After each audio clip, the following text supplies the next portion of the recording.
Welcome. Yes, you haven't seen us for a couple of weeks, doing a workshop update. So here we are, we're back on deck after our trip to the USA, one of our guided tours, obviously with the AC Promotions. So we're back on deck. So we've been back about a week or so. Obviously would have seen heaps of videos. There's still a few more to come, so keep an eye out. Plenty to see and do, and also you can go back and look at those videos of the 2-week tour we did. But here we are. So first thing you'll notice is the 57 Buick. I'll put up a really quick video first just to show that we got the airbags all working, got the E-level sorted out, all the sensors, all that works. So then now it's all done. Now we got gaskets and just some mechanical bits and pieces to get the car ready for rego. Yes, the DeLorean has been moved out. Stay tuned. The next thing is Craig is going to do a bit of an update on what we've been doing on the 55 Chev, because that's mainly what he did this week, was a bunch of stuff on that, so he'll do that. You can see the Barracuda's on the hoist, only a couple little jobs on that, so I've got to change flexible brake lines to ADR for registration purposes here.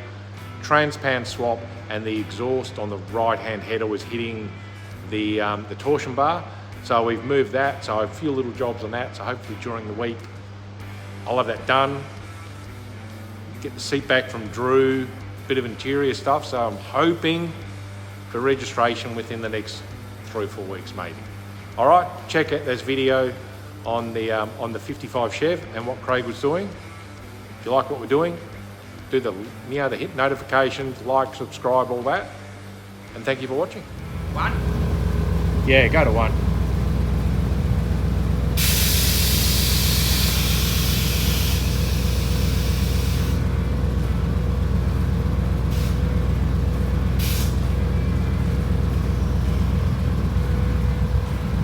That's 2.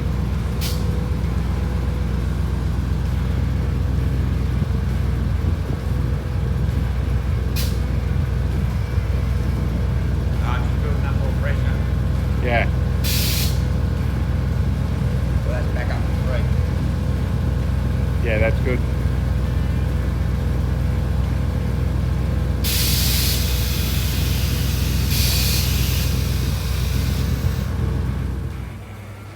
Okay, here we are doing some work on Doug's 55. We wanted a few holes filled in, so you can see I've welded those holes up and a few trim removed down the side there, and hang on, where's my finger, down there around on the sill and all that sort of stuff. But also wanted the bird removed from the bonnet. Now, if you can see there, the bonnet has a peak here, and then it flattens out to this big wide bit. Well, we're going to have to make a piece to replace that one. So what I've done here, just been mucking around. I sort of tried on the bead roller, which is that end one there. That's not like, doesn't have the right profile. So I've just been mucking around here with this one, just on the magna bend, and just sort of bent up what looks to be a workable profile piece. So you can see there, that's not too bad. So I'll now make up a couple of sample pieces, and we'll see how we go.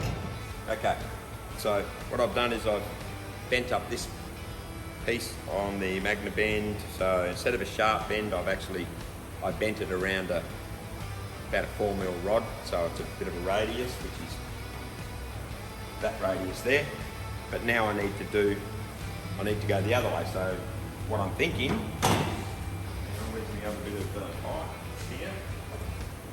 So 2 bits of pipe like that, because the reason I've chosen that pipe is that fits into the radius like that on this as it comes down.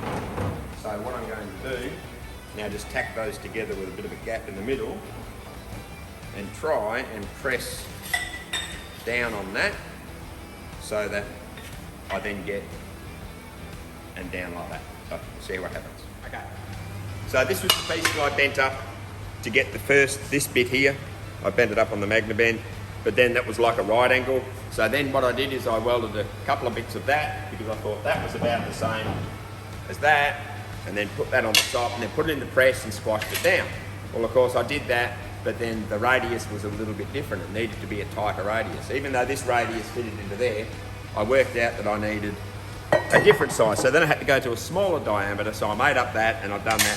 So now, and there was a bit of hammering and swearing over the chassis bench, but you look at that now and that's pretty good.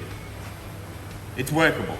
Yeah. So it'll give me, so now what I can do is, I've now got to put a bit of curve on this. So this has got to curve down that way. Yep. Because it's not flat. So I'm just going to start doing that now. And then once I've actually got it to sort of sit at what I think is a reasonable shape, then I'll cut out that and then I'll start fitting that up. So to do that, we use the shrinker stretcher? That's what I'm thinking. Okay. Yeah. In my mind, it's already bent. It's working. Yeah, it's done. Wouldn't it's we? hot. Don't you just hit it on the ground? Oh, like this? Yes, that's it. That's it. Oh my God. Perfect. Chad was right. I've just shaped that a bit. I've just flattened that out there.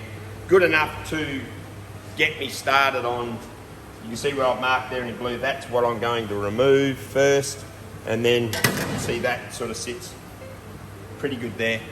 So then we'll then start putting this in and put it underneath and trim it out and yeah, and just make it look beautiful. Start cutting. Just start cutting like that Danny DeVito. I'll see if I can find that. Just start cutting. Okay.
here we go. So this is the end result.